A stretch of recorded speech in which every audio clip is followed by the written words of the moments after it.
for the last 3 years, Army veteran in Vietnam. And I'll introduce Mike Shea to you. And what's interesting is that we seem to be in this helicopter pilot mode recently. Just a few weeks ago, we had Lyle Borders, who was a Vietnam helicopter pilot in 1971. And so we'll keep that tradition going here with, well, one of our veterans here at the museum, Bob Greeno, was a helicopter pilot in Korea. And of course, the interesting thing about these guys is they all went to the same helicopter training schools. And I'll let Mike allude to that. But nevertheless, I won't be long here. But we appreciate Mike being here today, and Mike will speak to his experiences, of course, briefly in Vietnam, but mostly in 2 tours in Iraq. And he's got a great presentation, combination, PowerPoint slideshow, and video. So I'll present Mike Shea to you. Thank you very much for your attendance today. Yes, you can pretty much clip this anywhere you want. Okay. And then we'll just put this here on your shirt right there. Okay, I think we'll be good. Great. Oh, and then here I put this pointer right here. All right. For those of you who have been in the Army, this will be death by PowerPoint.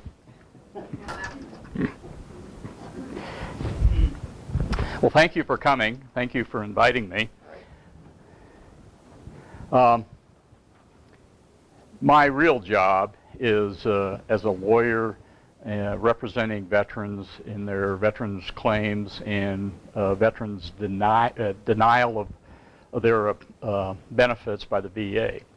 So I've left some cards up here if anybody has issues with the VA, and you know they've been in the news quite a bit here lately. Please feel free to take a card and give me a call. Just for your information, the way the federal law works with respect to attorneys and veterans is that an attorney representing a veteran on an initial claim does it pro bono. That means we don't get any money. The only time the attorney gets paid is if there's an appeal filed and you win on the appeal. So if you're thinking about out-of-pocket expenses, there aren't any. You have kind of my history through Vietnam. I was 22 years old when I went to Vietnam, and it's really kind of foggy after all these years. I spent my entire tour aboard 2 ships, the USS Tripoli and the USS New Orleans. Like Walt Weisbach here, flew H-46s. Unlike Walt, I never spent a night in country. We'd go in, off the ship, run. I know. Run the mission, come back to the ship, have hot showers, clean sheets, movies. Yeah, somebody had to do it. Yeah, that's right, you know. So we fast forward to about 2000 when I went to the medevac unit at the Colorado National Guard. Walt and I and Chuck had been flying Hueys up in Eagle at the high altitude training site there with our company. And earlier in the early 1990s, I had gone through UH-60, the Black Hawk transition, and then never flew the aircraft until late 2000 when somebody had left the medevac unit and they called me up and said, well, we need somebody to fill in at the medevac unit, 1022nd. And I said, well, sure, fine.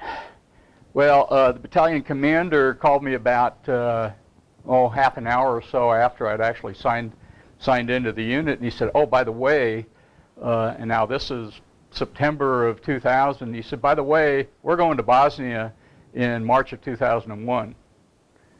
Oh, okay.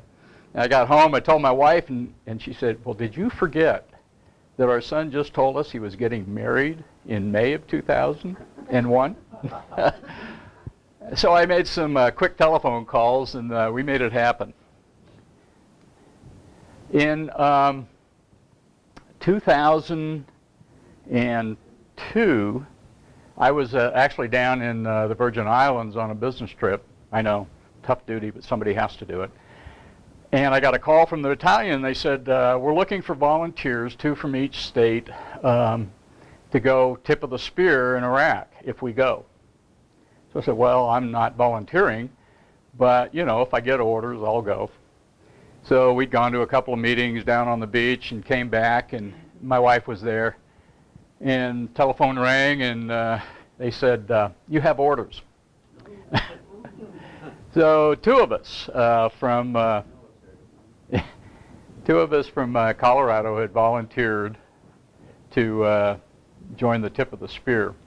So those of you who are familiar with Buckley, Mike Viola and I actually left DIA January 2nd, 2001, and went to Fort Benning for pre-deployment training. Of course, if you're National Guard, you're not as good of a pilot as the active duty, even though we fly the same number of hours, and I doubt whether very many of the active duty people had flown up at Hats with Hueys. But anyway, we had to go to Fort Benning. So I go from a nice, comfortable home in the Centennial to that. Fortunately, we didn't have to spend a whole lot of time at Fort Benning.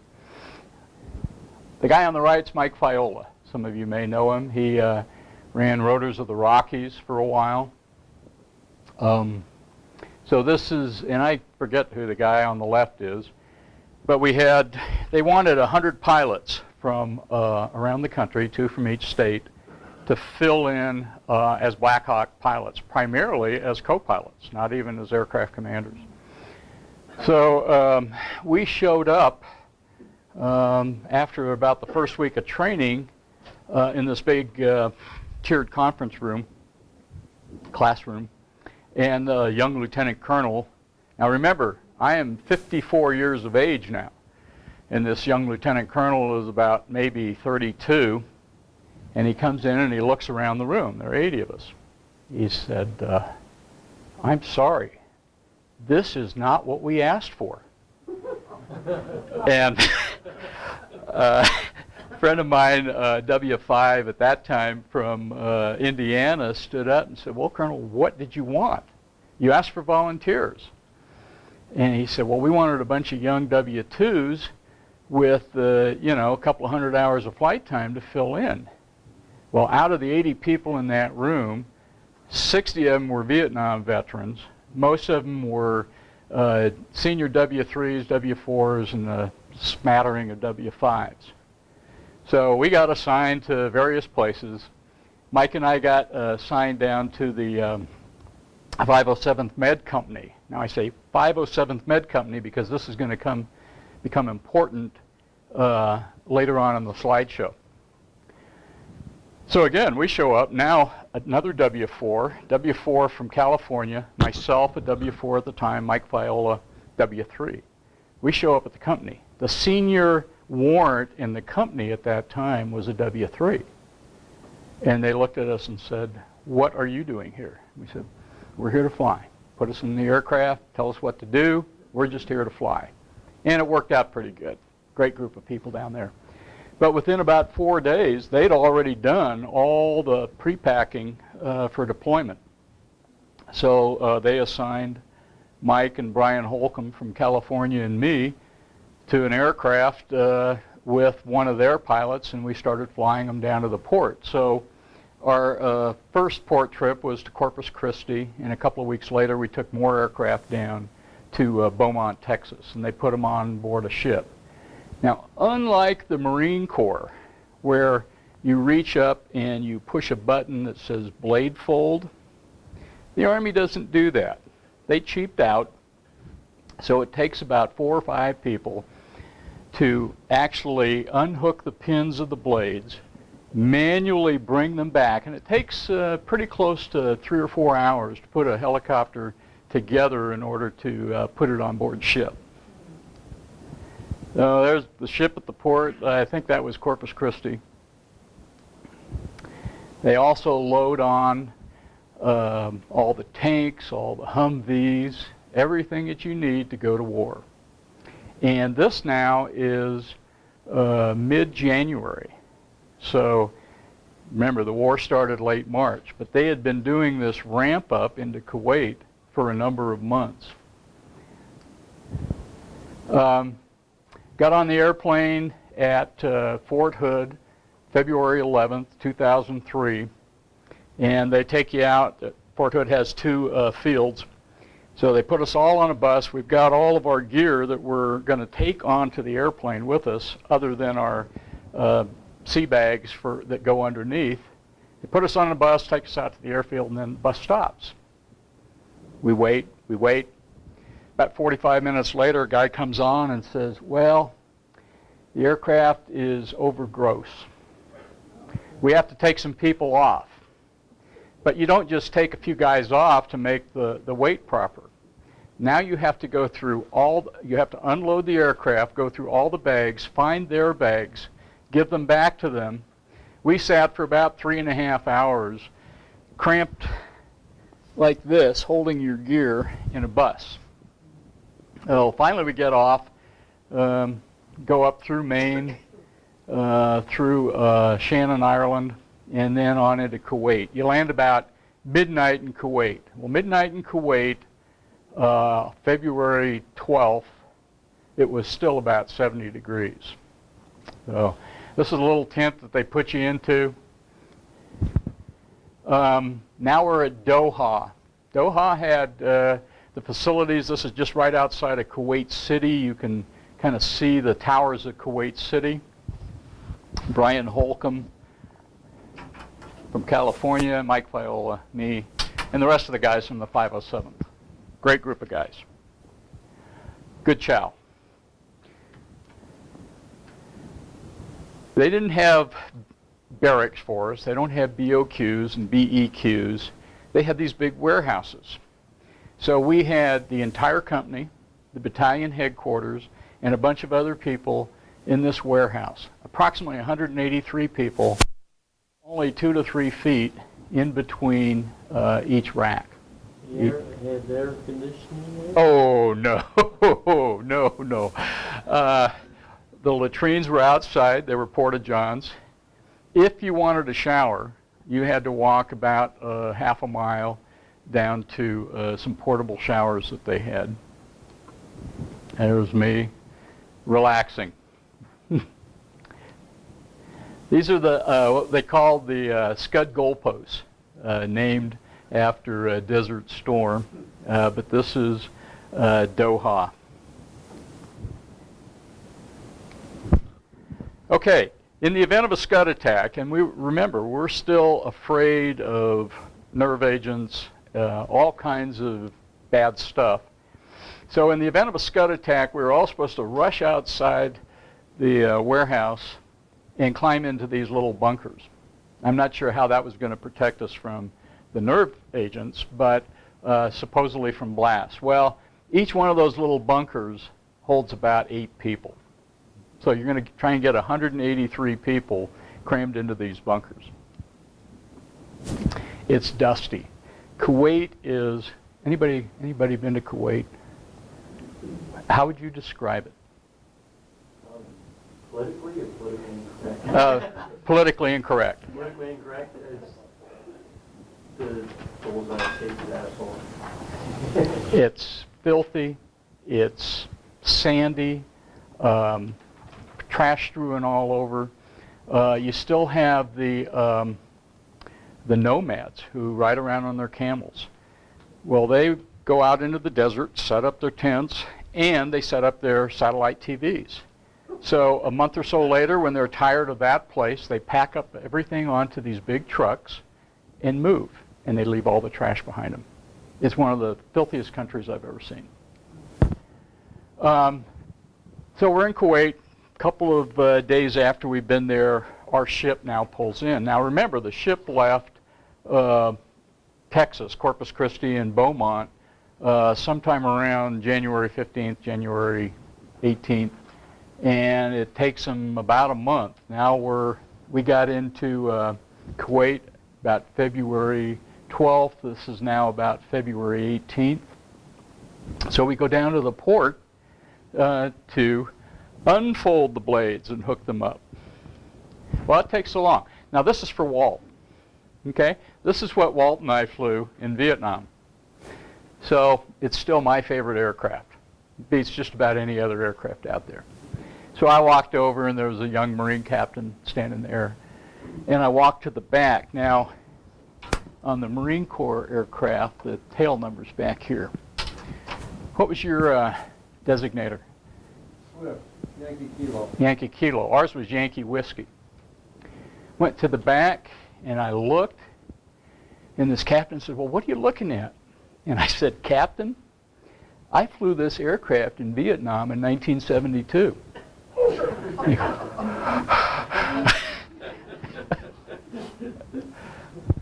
So here we are, putting the aircraft together. They have to be tested before we can fly them back up to the airfield at Udari in Doha. But it takes so long to do this, we had to spend the night at the port. Of course, there are no places for them to bunk us, so you sleep in the aircraft. Guess who got the upper bunk? Okay, Kuwait training prior to flying into Iraq. We had to do night vision goggle training, which is pretty darn scary in the desert, but they also sent us out to work with British scouts. And we were talking to these guys, and they said, "Well, we're going in first, so we want to know if something bad happens, are you going to be there to pick us up?" And so this training is for them to learn how to get a litter into the aircraft underneath turning rotor blades. Now they've got the litter in, and they kind of stack to get out, just so they don't run into anything. Now I want you to note how high this fuel tank is off the ground. This is going to come in important here in a minute. This is what it's like to land in the desert. This is fine particulate sand. Every landing was like this. And we'll talk a little bit about what happened after I got back from this tour. We're about, I don't know, 20, 30 feet off the ground here. Here we're about 10 feet off the ground. You cannot see diddly. They issued everybody nerve agent antidotes. So we were still pretty afraid of Scuds coming in with this stuff on it. Now, just as a politically incorrect aside, we had visual intelligence from the satellites that was being provided to us. So about 3 days before shock and awe, there's this long convoy of trucks heading to where? Syria. Where do you think Syria got the nerve gas that they've been using on their own people? But we didn't find any weapons of mass destruction in Iraq. My pilot and I, young W2, we're standing in the chow line at the DFAC. It's no longer the mess hall, it's now called the dining facility. So we're there with our trays, and they have TVs up. I mean, it's pretty sophisticated. So we're watching CNN, one of the talking heads, and he's supposedly speaking from Kuwait City. And all of a sudden, the sirens go off in the background for him, and he reaches down, grabs a gas mask, and puts it on. We kind of looked at each other and says, "Isn't he just a mile or so away from us?" Next thing you know, the sirens go off. Everybody has to get into full mop gear. And full mop gear is not real comfortable. But we carried these bags on our hips all day long. And if you heard the siren, you jumped down, got into the pants, got the jacket on, put the hood on, your mask on, and gloves. Well, from the time that we sat against the wall in the DFAC until sometime mid-next day, the sirens went off about every hour. So you get up out of the bed, put your mop gear on, go sit next to the wall. Finally, after about the third or fourth one, I just left everything on and slept in the gas mask. This is about 3 days before going in. We're still at Doha. Now, half of the unit is at Doha, which is down by Kuwait City. The other half of the unit is up at Udari Airfield, which is right near the northern Kuwaiti border, or southern Iraq border. That's the bunker that we're supposed to jump into if we have a Scud attack. We had anti-aircraft battery Patriot missiles right outside the warehouse that we were all living in, and it was kind of facing out to the harbor. Well, a bunch of us are walking down the road towards the airfield one day, and the sirens go off, and all of a sudden this battery of Patriot missiles goes off. That will cause you to jump, and the next thing you have to do is change your pants. But then everybody scrambles into mop gear again. So it's about 3 days. This is me in mop gear because we were still getting Scud attacks. And we didn't know what was in those Scuds. One of them came in, busted up in the harbor about 100 yards away from where we were right here. Okay, this is a map of Iraq. We are down here. This is a Udari airfield. The Marines went up this way. 3rd ID came up this way. On Nasiriyah, our first CASH, Combat Surgical Hospital, was right here at an airfield called Talil, which subsequently became Camp Adder Ollie Air Base. And we'll show that in the video at the end of this thing. So from about March 23rd through April 5th, going on up into Baghdad, this was our route. Here's An-Najaf and Karbala up here. You can see this lake up here. You'll see that in a slide in a minute. Remember I talked about the 507th Med Company. Well, there was also the 507th Maintenance Company. Well, the 507th Maintenance Company got captured right here and on Nasiriyah. So, all the spouses are at home. They're hearing everything on the news. CNN is reporting that the 507th blah, blah, blah, blah, blah got captured. So what do the spouses think? The 507th Med Company air ambulance captured. There was a bit of panic at home. This is the desert. You know what it's like. This is some of the old stuff that was left after Desert Storm. Now this is daytime. How many, other than Chuck and Walt and I, who else is flowing night vision goggles? Yeah. Okay. Think about flying 100 feet off the desert. It's pitch black. You've got night vision goggles on, and you're doing 100 knots. About 3 seconds of putting the nose down a little bit, and you're into the ground. And we'll show that in a minute. It is flat, and it's dusty. And for most of us who came back, even after just a few months, you'd inhaled so much of this dust that you're coughing up green phlegm for about 6 months afterwards. We went in at night. We got the call. We jumped out of our cots, went to the helicopters about 11 o'clock at night, and flew into across the border into Iraq. Now, my young W-2 pilot in command crosses the border, and he says, "Wow, I can now start logging combat time." He says, "This is my first combat." I said, "Why don't you handle the radios and keep an eye out and let me fly?" which made a lot of sense because the Guard didn't have those radios. We never got trained in them. And trying to punch in frequencies at night under goggles was really tough. He was good. He'd just sit there and do this, and it'd be great. All I wanted to do was fly.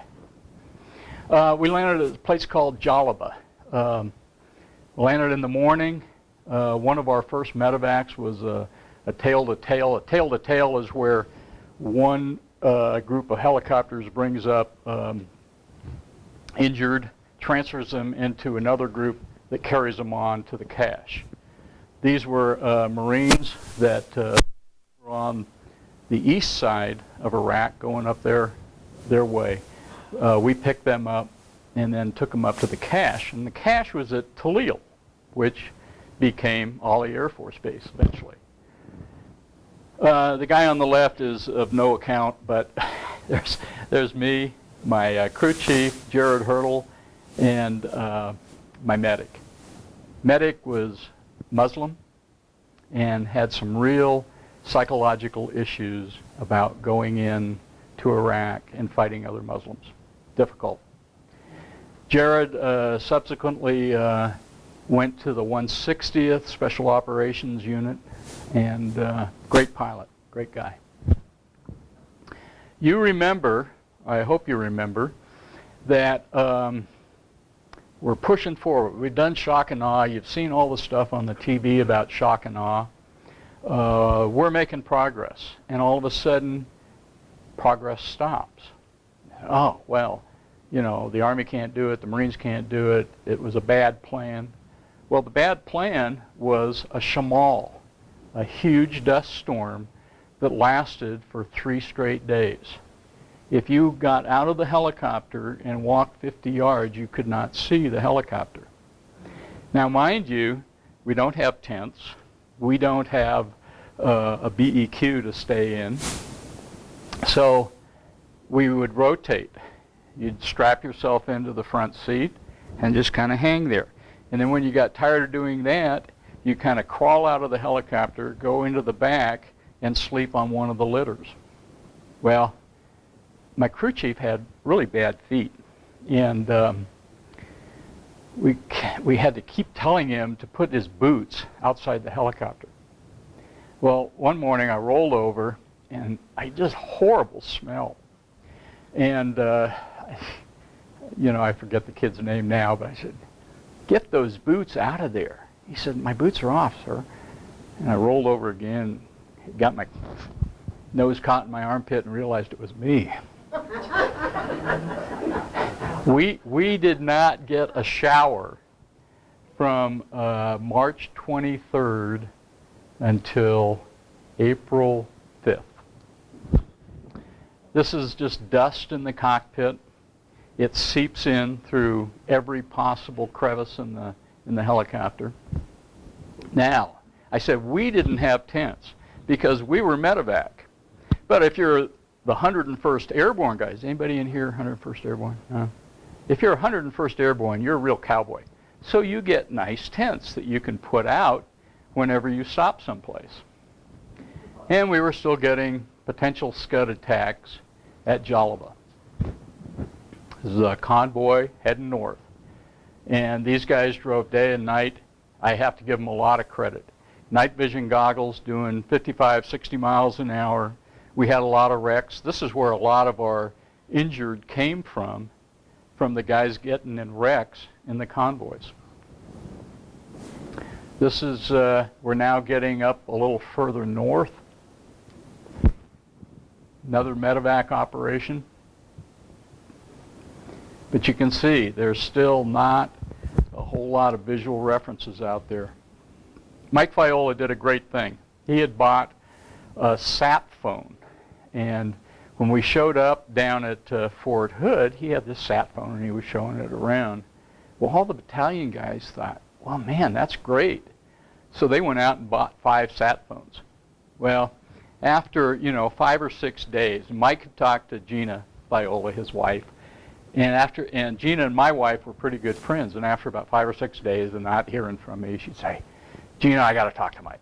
So Mike would lend me a sat phone, and such a big heart, he lent the sat phone to a lot of guys throughout the unit who kind of abused the fact because he was paying $1 a minute for that time. This is how we lived. We moved. We rarely spent more than one night in any one place. You landed, you unloaded everything, you slept in the desert. And again, it gets cold at night in the desert. Did this affect the engines? Oh, yeah. Going back to the Shamal, the Black Hawk has what's called an APU, and it starts the other two engines. Well, the APU got so clogged with sand, we had blankets stuffed into the inlets, we had the engine covers on, and it took us 7 times to get the APU started. Well, the APU, once it goes, it's just kind of a sudden burst of pressure. Well, then you have to go into the back and plug this metal bar into a pump socket and do this. And it takes about 50 or 60 pumps to get the APU pressurized again. We had to do that 7 times. Again, living in the desert. Makruchi, guy with bad feet. And these are the kind of, that you have out there that can crawl into your sleeping bag. It is venomous, by the way. One day, and this is up, I think at what we call the Logistical Supply Area, LSA, Wayne. And we got the word that there was supposed to be an attack coming in. So everybody had to dig their fighting holes. That's my fighting hole. Of course, you're so exhausted. Okay, remember that that slide you saw of where the fuel tank, the external fuel tank was? Notice where it is here. The sand is so soft that when you land, you dig in. So he could easily get his head chopped off if that blade is turning, because you move the cyclic just a little bit forward and it'll come down to about 4 feet of the ground under normal conditions. So this is that reference again. This is the only place we actually had tents from the time that we left Kuwait until we got to Baghdad. This is LSA Rams. Again, pretty bleak place. This is Mike as a not very happy camper. I'm hot, I'm dirty. You know, I haven't had a shower for days at this point. And C.D. Foster, one of the other pilots in the unit who had been a ranger before going to pilot school, he had to come up and said, "Oh, Mikey, are you not feeling well? I think you need a big hug." This is LSA Rams again. We were supposed to have Apache escorts on every medevac mission. But we would get the medevac call. We could be up and running in 3 to 5 minutes. It took the Apaches close to 15 to 20 minutes to get everything spooled up. So after the first couple of times of not having them ready, we just said, "Okay, guys, we got people that are hurting. We're out of here." So just about all of our medevac missions in 2003 were single ship, no escorts. Anyway, we had the Apaches there at Rams, female pilot, which nothing wrong with that, but female pilot and a gunner, pulled up, heavily loaded with rockets. Remember, it's hot out, so you don't have a whole lot of power, kind of like when you were flying in Korea. And I rolled it over in the sand, and everybody got out, fortunately. But, and this is about 50 yards away from where our helicopter was. So I started running. Jared grabs a litter. He starts running. I go about 10 steps, and I'm going, and, you know, he runs out there. And you couldn't do anything because they were already climbing out of the cockpit. But these things are still live. You saw that lake on the map. This is us flying over the lake. This is up very close now to Baghdad. we're getting into that period of time called Thunder Run, where 3rd Infantry Division came in from the west, Marines, 1st MEF came in from the east and met in Baghdad. This is going into Baghdad. Now, you can't really see it if you want to come up later. You've got a tower out here with wires, and this thing runs a little over 100 feet high. Okay? Remember what I said, we're flying 100 feet off the ground, 100 knots. One guy would fly, the other guy would monitor the radar altimeter. He'd say, 100 feet, 100 knots. 100 feet, 100 knots. 80 feet, 110 knots. 70 feet, 115 knots. Pull up, pull up, pull up. Well, we were out flying under goggles one night, and we were flying out by that lake, in fact, and these things were all painted brown. I think that happened during Desert Storm. But the moon had just glinted off of something, and I put the thing on its tail, and about that time, my crew chief on the left side is screaming, wires, wires, wires.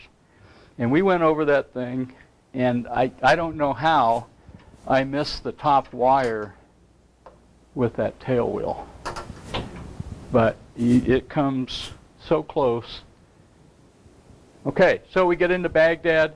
This is the kind of stuff we saw. And one of the reasons we flew at 100 feet was because if you went up above about 120 feet, your APR-39 would start beeping at you. We didn't know whether it was real or not, but there were these things out there. The ZSU 23-2. Remember your terminology? Yeah. This is how the Iraqi military lived. They knew we were coming in, and they all lived in these little bunkers. At least we had cots and sleeping bags. This was our first home. On the west side of Baghdad Airport were all these bunkers where Saddam had stored his MiGs until he gave them to Iran during Desert Storm, and then Iran never gave them back to him. They were filled with all kinds of dirt, mice droppings, rodent droppings, all kinds of stuff. So this is us cleaning up one of these bunkers, and this hole that you see back here is the jet exhaust hole. So the MiGs would start up actually in the bunker, the jet exhaust would go out the back end, and they could just taxi right onto the runway. It was mind-numbing work. That's not a very good picture, but that's where we lived for about a night or two. And they're standing right in front of the jet blast hole. What happened, though, was that the cache had come in, and they've got these really neat tents that you blow them up with air. They're pressurized, so in the event of a nerve agent attack, it blows the stuff out. It's pressurized from the inside. Well, they decided that they liked our bunker, and so they took it over, and we had to move across the runway to a hangar. This was the first night. This was a mortar attack on top of the bunker that we were living in. I got to tell you, the Russians make some pretty sturdy stuff, because we could hear the boom, but nothing on the inside fell in on us. So we move across the runway to Saddam's personal hangar. This is where he kept his corporate jet. And we took over the offices and just lived there. No electricity, no running water, no toilets, no showers. Everything was outside. We could finally get some electricity because we brought in big generators to help with the maintenance on the helicopters, but we could also get some power for the laptop computers. You saw that lake. There was an island in the lake. One of the Blackhawks was out one night from a different unit. Apparently he got disoriented, plowed into the ground, and we went out and picked up body parts. But they figure it probably hit the ground at about 280 knots. Just kind of rolled and dove. So this is our same hangar. We had the memorial service inside the hangar. This is a picture taken from the top of the operations building. And this is kind of an open air eating area. It had picnic tables in it. Over here were the latrines, and then a burn pit over here. So we talk about today illnesses caused by inhaling stuff from burn pits. It's real because everywhere you were right next to a burn pit. The funny thing is that if we were a Cessna 172 over here, we would have no problem talking to the people up here in operations or the tower, which is down this way. A Black Hawk, though, has Army radios. So in order to talk to the guys in operations, we would have to start up and hover up to about 25 feet before we got line of sight to talk to operations. But I love it, right? We did have satellite TV. One of the guys bought one when we were in Doha, and we carted it around. And so long as he could hook it up to a generator, he'd put the antenna out there. We got most of our intel off the TV rather than from our own people. Okay, so now we're looking at, here's our hangar that we're living in. Operations is back here. Here's the latrine, and here's our eating area. Okay, that's the field mess. And you can see back here behind us again is the eating area. There's the burn pit. Now, for those of you who have not been in Vietnam, guess what he's burning?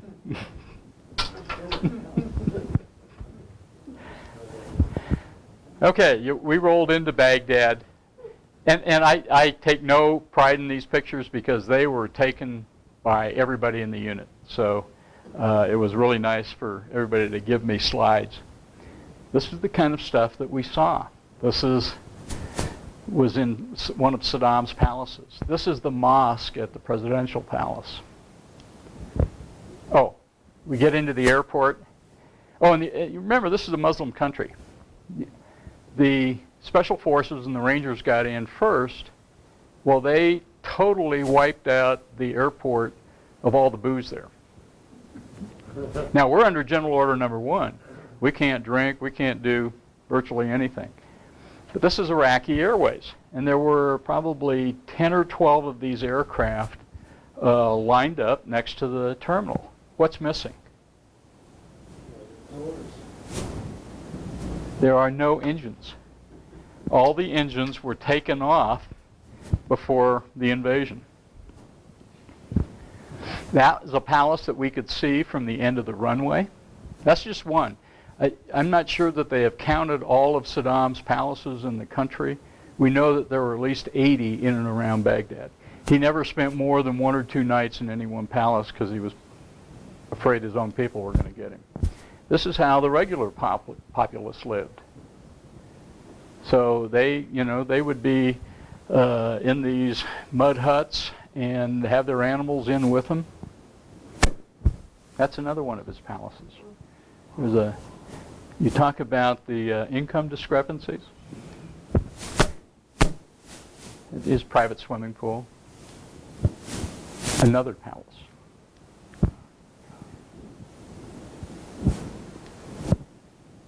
The palace that we're looking at is back here. That was just on the inside of one of the palaces. All the toilets had gold fixtures. And this was just a big column holding up the roof. But then there were some historical sites there too. The ziggurat goes back 4,000, 5,000 years. Yeah, that's kind of why we're there. Any questions? Anybody need a break while I get the video set up? Nobody needs a break? Sure. Yeah, let me set up. If you need Okay. to stretch while Mike's getting his set. Next Saturday, May 17th, you might. I was up visiting John Such in Steamboat, and said, yeah. Colonel Best says they're putting together some FISMETs, and he needs pilots. A FISMET is a forward support medical evacuation team. It's a helicopter ambulance company. So I looked at my wife, and she says, gotta go, you gotta go. So I called up Colonel Best, and I said, well, if you need pilots, I can come back in. Well, Mike Silva, who some of you may know, flew Channel 4 helicopters. Well, he came out of retirement to go to Iraq in 2007. So this video, I don't have very many pictures of Iraq in 2007 going on into 2008. But these are a couple of videos. You might want to watch the volume. It can get kind of loud. So let's see how this works.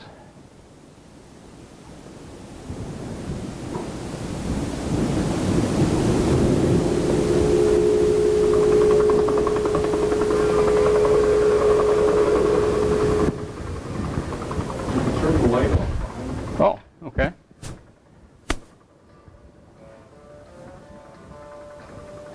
Is there audio with the TV or?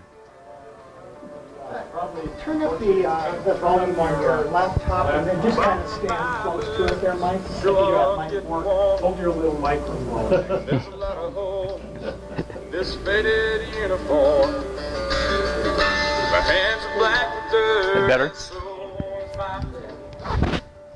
I ain't never been that well, but it couldn't be any worse than this place. Tell me why, don't worry, 'cause I know what to do.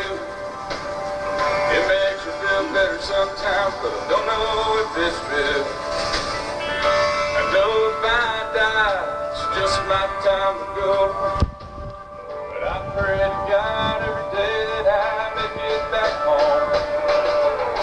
Well, when you've seen what same things don't seem so bad. You quit worrying about what you ain't got and thank God for what you have.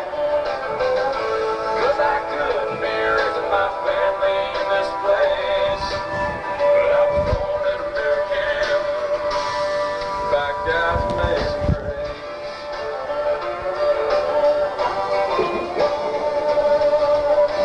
For the last 12 months I've had a new address. The neighborhood smells like sewage and the streets are lined with that. You never know what's gonna be the next thing to explode. But unlike these people, I have another home. It breaks my heart to see these kids out on the streets, walking barefoot through the trucks, begging for something to eat. I give them what I got just to let them know I'm there. And I thank God it's not my son that's standing there. Well, when you've seen what I've seen, things don't seem so bad.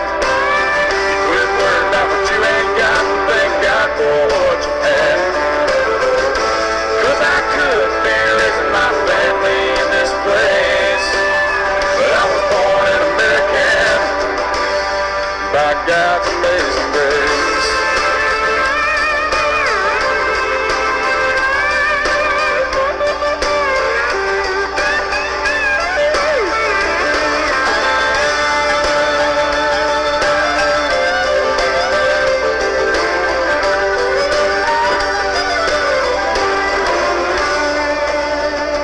If you wanna talk about it, you better keep it short. 'Cause I got a lot of lost time I gotta make up for. I really don't care why Bush went into Iraq. I know what I done there and I'm damn sure proud of that. If you got something bad to say about the USA, you better say it before different ears lest you wanna fall away. And I'll laugh in your face when you say you got it bad until you spend some time on the streets of Baghdad. Well, and you've seen what I've seen, things don't seem so bad. You quit worrying about what you ain't got and thank God for what you have. 'Cause you could be raising your family in this place, but you were born in America by God's amazing grace.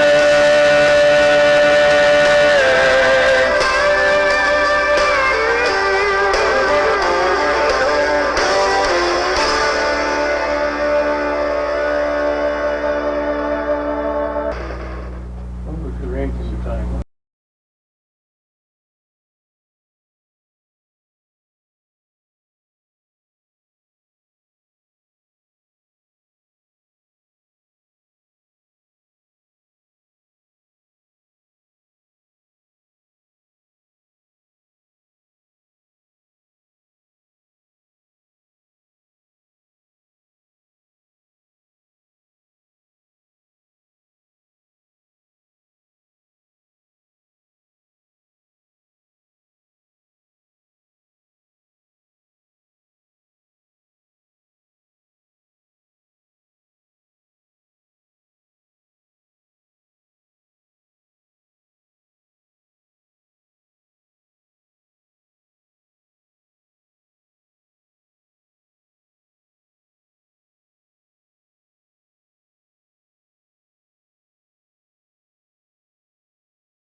Any questions? Yes, sir. I have a son in Afghanistan in the Army, and I just wonder how close the picture I just saw would apply to his existence today. Well, depending on where he is, if he's out in one of the outlying pubs, it's probably pretty rugged. If he's in towards Kabul or one of the other big cities where we have a larger base, he's probably got Skype, cell phone or telephone access, cable TV.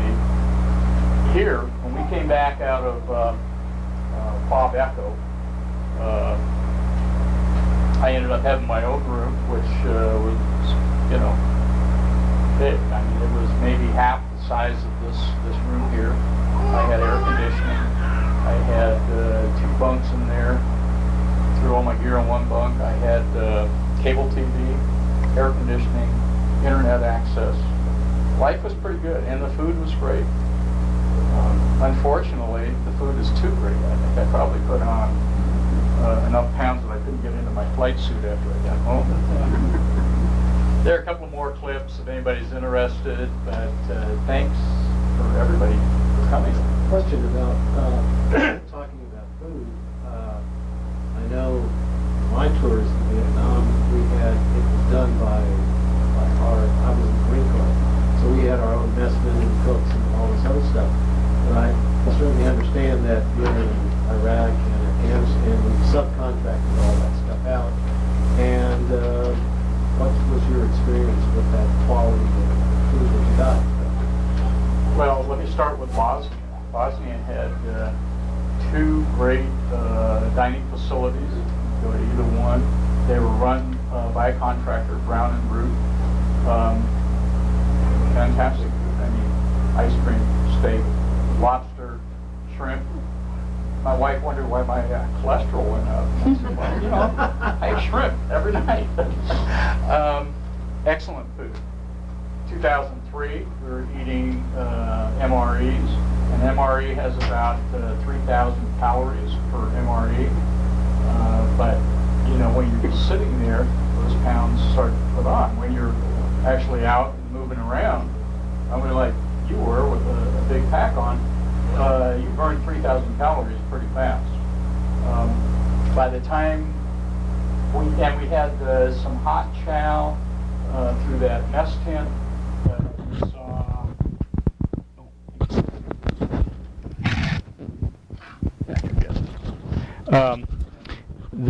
The mess tent just kind of served pre-prepared stuff, and all they did was heat it up.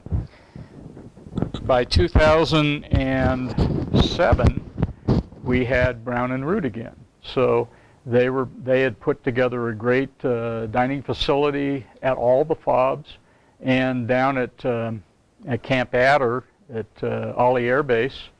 I mean, it was like being on any Air Force base today, where you had a great dining facility. We still had, rocket attacks. In Diwania, we had rocket and mortar attacks probably every other night. And then, we got to the point where you don't get all dressed up in all your gear and your helmet. You just kind of leisurely walk to the little bunker that they had and hear the shrapnel hitting the helicopters. Then the bad part was you had to go out and inspect all the helicopters for any damage. We had one dentist, though, who in every mortar attack, he would put on all of his gear, and he would be the first one in the bunker. So, but the food was great. It was excellent. And anybody who kind of dings on Brown and Root, I don't know, they did a good job. Any other questions? Yes, ma'am. I noticed you had a scholarship or something to the Navy, ROTC. Right. And then you went to Marine boot camp. Well, okay. You have touched on a very sensitive subject here. And if you take an NROTC scholarship, you can either get commissioned as a Navy ensign or as a Marine second lieutenant. It was my intention to get commissioned as a second lieutenant. Are you familiar with Boulder up the road? Okay. So you remember places like Tulagis and the Sink? Well, that's why I ended up in Marine Corps boot camp. But in boot camp, I got picked up for an enlisted commissioning program where they took privates and PFCs and sent them off to OCS. And then once I got out, you go from OCS to the basic school at Quantico. And then you either go out to the fleet or you go on to a specialty. And I'd selected aviation. But at that point in time, and now this was 1970, they said, well, we can send you down to Pensacola and we'll train you in fixed wing and we'll maybe train you in helicopters. And it was really my intent at that time to be a fixed wing pilot. But they said, you're going to spend 18 months at a desk before you'll ever see the inside of a cockpit. However, if you want to go to Army Flight School, you'll be done in 8 months and we'll pay you per diem. And per diem was, I think, well, it wasn't that much for me. It came down. Mine was $11 a day at Fort Rucker, and it was $13 a day at Fort Walters. I think the Marine Corps got wise and reduced the per diem. But it was nice. I mean, I'm a young, second lieutenant living off base. I didn't really associate that much with the warrant officers because they had their own school to go through. But another Marine lieutenant and I were down there at Fort Walters, and then I picked up First Lieutenant Barr while I was down at Fort Rucker, and went to the fleet as a first lieutenant. The interesting thing is, at Boulder, the guy who lived next to me was also an NROTC. Well, he didn't party as much as I did, so he ended up graduating, getting his Navy commission. We're in Subic Bay sometime during the summer of 1972. I'm in the O Club, and I look up, and here's this guy. But now I'm a Marine first lieutenant. He's still a Navy ensign. So, I lost out on a couple of years of school, but I picked up on an extra year of rank, I guess. It all worked out in the end. Does that answer your question? It pains me to talk about that. Young lieutenant, and he would get dragging as one master sergeant into maintenance. The sergeant didn't do anything right. Well, guess what? One day the sergeant comes in the door with both sleeves on his shoulders. Yeah, who are you supposed to put in for transfer? I had a similar situation. I think it was that same stop in Subic Bay. I'm in the gym working out and, trying to build up this massive chest of mine. But I'm looking at this guy, and he's looking at me, and he's pumping, and I'm pumping. And I said, I know you. And he says, I know you too. So we go through the whole gamut. And he said, Platoon 1046, which was my basic unit going through MCRD San Diego, Marine Boot Camp. Well, it turned out he was my drill instructor.